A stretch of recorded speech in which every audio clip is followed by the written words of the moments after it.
ಶ್ರೀವೆಂಕಟೇಶಂ ಲಕ್ಷ್ಮೀಶಂ ಅನಿಷ್ಟಕರಮಭಿಷ್ಟದಂ ಚತುರ್ಮುಖೈರತನಯಂ ಶ್ರೀನಿವಾಸಂ ಭಜನಿಶಂ ಆನಂದತೀರ್ಥವರದೆ ದಾನವಾರಣ್ಯ ಪಾವಕೆ ಜ್ಞಾನದಾಯಿನಿ ಸರ್ವೇಶಿ ಶ್ರೀನಿವಾಸ್ಯಸ್ತು ಮೇ ಮನಃ. ಕೃಷ್ಣಾಯ ವಾಸುದೇವಾಯ ದೇವಕಿ ನಂದನಾಯ ಚ ನಂದ ಗೋಪಕುಮಾರಾಯ ಗೋವಿಂದಾಯ ನಮೋ ನಮಃ. ಆಚಾರ್ಯರ ಮಧ್ವ ಪರಂಪರೆಯಲ್ಲಿ ಬರುವ ಎಲ್ಲ ಇತಿ ಶ್ರೇಷ್ಠರಿಗೆ ದಾಸವರಣ್ಯರಿಗೆ ನಮ್ಮ ನಿಮ್ಮೆಲ್ಲರ ಮುಖಾಂತರ ಶಿರಸಾಷ್ಟಾಂಗ ನಮಸ್ಕಾರ ಸಲ್ಲಿಸ್ತಾ, ಎಲ್ಲ ಶ್ರೀ ರಾಘವೇಂದ್ರ ಸ್ವಾಮಿಗಳ ಆರಾಧನಾ ಸದ್ಭಕ್ತರೇ, ಇವತ್ತಿನ ನುಡಿ ಸ್ಮರಣೆ ನಮನ 363ನೇ ನುಡಿ ಸ್ಮರಣೆ ನಮನ. ಈ ಒಂದು ಭಾಗದಲ್ಲಿ ಆಚಾರ್ಯರ ಮಧ್ವರ ನೇರ ಶಿಷ್ಯರು, ಅವರಿಂದ ಸನ್ಯಾಸತ್ವ ದೀಕ್ಷೆಯನ್ನು ಪಡೆದವರು ಆದಂಥ ನರಹರಿ ತೀರ್ಥರ ಸ್ಮರಣೆ ಮಾಡತಕ್ಕಂಥ ಭಾಗ್ಯ ಈ ಒಂದು ಭಾಗದಲ್ಲಿ ಸಿಕ್ಕಿದೆ.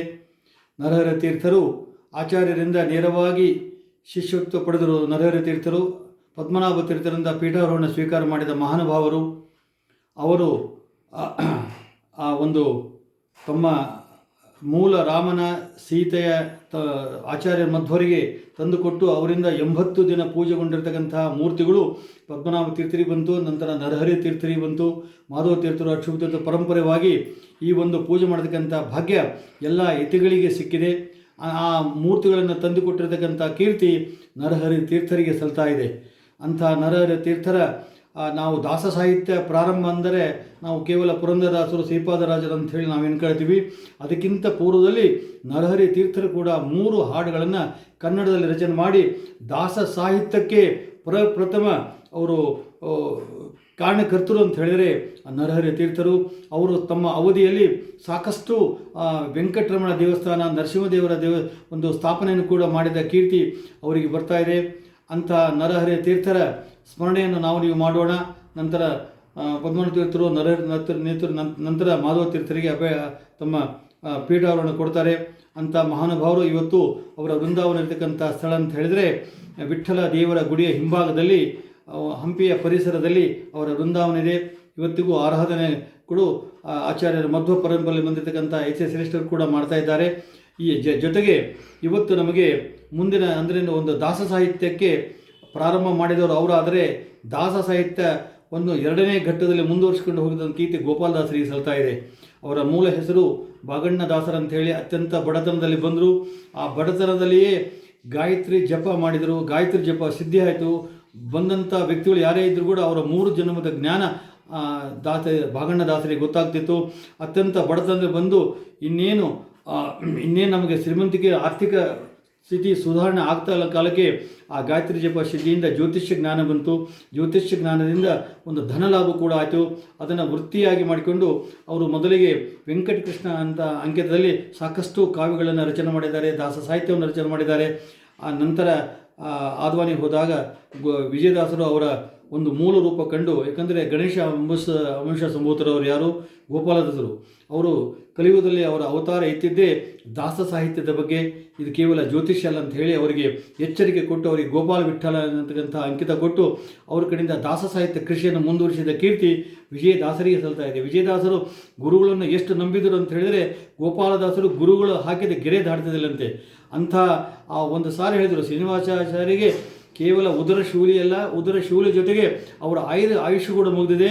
ನಿನ್ನ ಆಯುಷ್ಯದಲ್ಲಿ 40 ವರ್ಷ ದಾನ ಮಾಡು ಅಂಥೇಳಿ ಕೇವಲ ಒಂದು ವಿಜಯದಾಸರು ಆಜ್ಞೆ ಮಾಡಿದರೆ ಅದನ್ನು ಶಿರಸಾ ವಹಿಸಿ ಗೋಪಾಲದಾಸರು ಉದರ ಶೂಲಿಯನ್ನು ಕಡಿಮೆ ಮಾಡಿ ಶ್ರೀನಿವಾಸಾಚಾರ್ಯರಿಗೆ ತಮ್ಮಲ್ಲಿರ್ತಕ್ಕಂಥ 40 ವರ್ಷ ಆಯುರ್ದಾನವನ್ನು ಮಾಡಿದರು.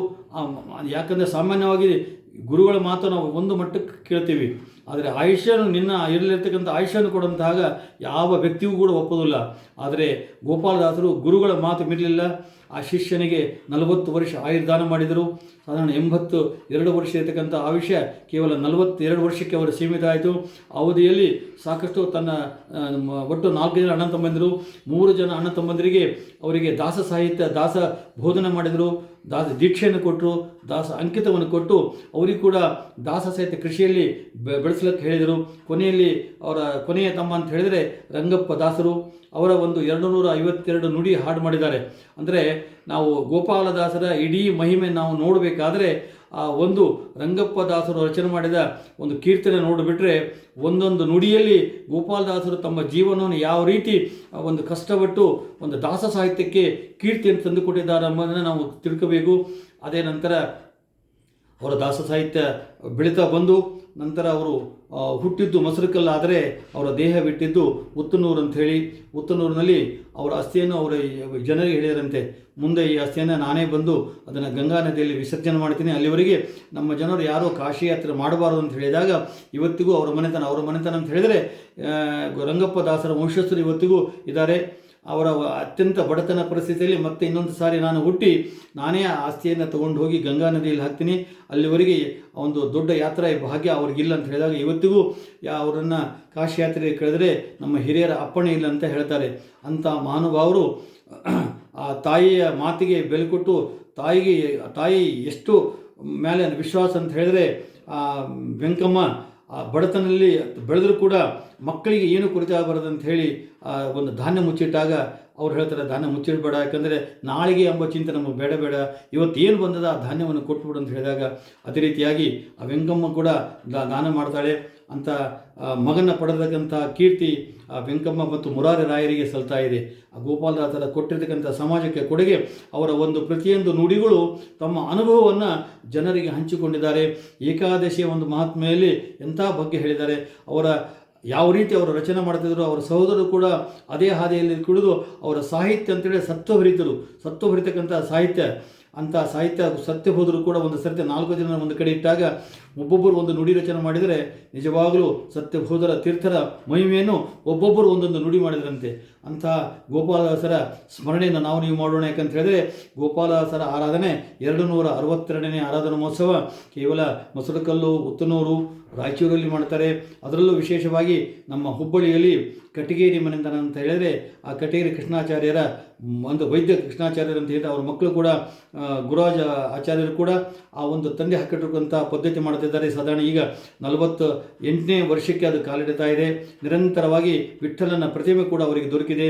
ಅಂದರೆ ಸಾಕ್ಷಾತ್ ಗೋಪಾಲದಾಸರ ಒಂದು ಆಶೀರ್ವಾದ ಇದ್ದರೆ ವಿಠ್ಠಲನ ಅನುಗ್ರಹ ಆಗ್ತಲಕ್ಕೆ ಇವತ್ತಿಗೂ ಕಟಗೇರಿ ಮನೆಯಲ್ಲಿ ಮನೆತನನೇ ಸಾಕ್ಷಿ ಅಂತ ಹೇಳ್ತಾ 3 ದಿನ ಸಾಧಾರಣ 200-250 ಜನರಿಗೆ ಭೋಜನ ಆಗ್ತಕ್ಕಂಥ ಶಕ್ತಿ ಆ ಭಗವಂತ ಆ ಮನೆತನಕ್ಕೆ ಕೊಟ್ಟಿದ್ದಾರೆ. ವೈಭವದಿಂದ ಆರಾಧನೆಯನ್ನು ಹುಬ್ಬಳ್ಳಿಯಲ್ಲಿ ಕೂಡ ಮಾಡ್ತಿದ್ದಾರೆ. ಎಲ್ಲೆಲ್ಲಿ ಆರಾಧನೆ ಆಗ್ತದೆ ಅಲ್ಲೆಲ್ಲ ಎಲ್ಲರೂ ಆ ದಾಸರ ಆರಾಧನೆಯಲ್ಲಿ ಭಾಗವಹಿಸಬೇಕು ಅಂತ ಕೇಳ್ತಾ ನಮ್ಮ ಜೊತೆಗೆ ಸತ್ಯ ಬಿಗ್ನರ ಆರಾಧನೆ ಕೂಡ ಈ ಒಂದು ಭಾಗದಲ್ಲಿ ಬರ್ತಾ ಇದೆ. ಸತ್ಯ ಬಿಗ್ನವರು ಅಂತ ಹೇಳಿದ್ರೆ ಅವರ ಒಂದು ದೊಡ್ಡ ಕೊಡುಗೆ, ಕೇವಲ ಪೀಠದಲ್ಲಿ ಸ್ವಲ್ಪ ವರ್ಷ ಇದ್ದರೂ ಕೂಡ ಅವರ ಸಾಧನೆ ಅತ್ಯಂತ ದೊಡ್ಡದು. ಇವತ್ತು ನಮಗೆ ಸಮಾಜಕ್ಕೆ ಸತ್ಯ ಪ್ರಮೋದರ ತೀರ್ಥ ಶ್ರೀಪಾದಂಗಳವರನ್ನು ಕೊಟ್ಟಿರ್ತಕ್ಕಂಥ ಕೀರ್ತಿ ಸತ್ಯ ಬಿಗ್ನರಿಗೆ ಸಲ್ತಾ ಇದೆ. ಯಾಕಂದರೆ ಅವರಿಗೆ ಸನ್ಯಾಸ ಕೊಟ್ಟ ಮೇಲೆ 50 ವರ್ಷ ರಾಮದೇವರ ಪೂಜೆ ಮಾಡ್ತಕ್ಕಂಥ ಭಾಗ್ಯ ಸತ್ಯ ಪ್ರಮೋದ ತೀರ್ಥರಿಗೆ ಬಂದಿದೆ. ಸತ್ಯ ಪ್ರಮೋದ ತೀರ್ಥರ, ಸತ್ಯ ಬಿಗ್ನ ತೀರ್ಥರ, ಗೋಪಾಲದಾಸರ, ನರಹರಿ ತೀರ್ಥರ ಸ್ಮರಣೆಯನ್ನು ನೀವು ಮಾಡೋಣ ಅಂತ ಹೇಳ್ತಾ ಇವತ್ತಿನ ನುಡಿ ಸ್ಮರಣೆ ಕೇಳಿದ ಪ್ರತಿಯೊಬ್ಬರಿಗೂ ಭಗವಂತ ಆಯುಷ್ಯ ಆರೋಗ್ಯ ಕೊಡಲಿ. ಅವರ ಮನೆಯಲ್ಲಿ ಪ್ರತಿನಿತ್ಯ ಶುಭ ಕಾರ್ಯಗಳು ನಿರಂತರವಾಗಿ ನಡೆಯಲಿ ಅಂತ ಹೇಳ್ತಾ ಎಲ್ಲರಿಗೂ ಅಭಿನಂದನೆಗಳು, ಅಭಿವಂದನೆಗಳು. ಗೋಪಾಲದಾಸರ ಒಂದು ಸಮಭಾವ ಅಂತ ಹೇಳಿದ್ರೆ ಹೆಳವನ ಕಟ್ಟೆಯ ಗಿರಿಮ ಕೂಡ ಗೋಪಾಲದಾಸರ ಶಿಷ್ಯರೇ. ಅಂತ ಒಂದು ದಾಸ ಸಂಪತ್ತು ಇವತ್ತಿಗೂ ದಾಸ ಸಂಪತ್ತು ಆದಂತ ಹೇಳಿದರೆ ಅದು ಗೋಪಾಲದಾಸರ ಒಂದು ಪರಂಪರೆಯನ್ನು ನಾವು ನೋಡ್ಬೋದು ಅಂತ ಹೇಳ್ತಾ ಇವತ್ತಿನ ನುಡಿ ಸ್ಮರಣೆ ಎಲ್ಲರಿಗೂ ಭಗವಂತ ಆಯುಷ್ಯ ಕೊಡಲಿ. ಎಲ್ಲರಿಗೂ ಅಭಿನಂದನೆಗಳು, ಅಭಿವಂದನೆಗಳು.